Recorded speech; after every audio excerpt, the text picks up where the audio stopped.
Yes, hello. This is another Pursuing God's Heart in 1 Corinthians, and chapter 3 is talking about divisions in the church.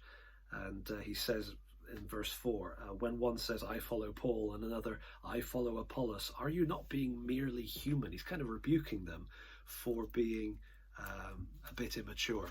And I want to be careful how I say this, but we're kind of at a time right now where a lot of people have got extra time on their hands. Maybe you're not at work, maybe you're stuck at home, you can't do your normal work, or you can't do your normal hobbies or clubs, societies, whatever, and you got time to be on the internet, time to be on YouTube, or listening to podcasts. We have a tendency, I think, in the church to kind of break up into little groups. And it could be an author, it could be a speaker, a podcast, a church, a denomination, whatever. We tend to stick in certain circles. And if we're not careful, we can end up kind of sort of doing what they were doing. You know, I follow John Piper. Well, I follow Tim Keller. Well, I follow Andy Stanley. Well, yeah, but I like Mark Dever. And, you know, people can go through all these different names, and I could give a whole load more. But the point that I want to kind of draw out, the thing that jumped out to me here is actually that's kind of immature, right? To just kind of plant your flag in one camp and to not be open to the rest.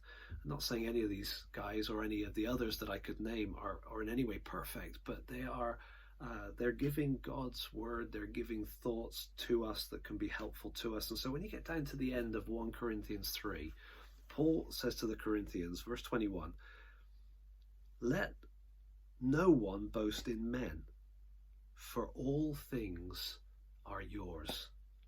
Whether Paul or Apollos or Cephas or the world or life or death or the present or the future, all are yours. And you are Christ's, and Christ is God's. We're so blessed. Can you imagine if this current crisis happened decades or even a decade ago? We wouldn't have had so much access to so much stuff. Let's be thankful for what we have, and let's not kind of divide and squabble. Let's appreciate everyone that's giving us anything that is pointing us to Christ, pointing us to God's heart so that we can know him more. All are yours. Enjoy.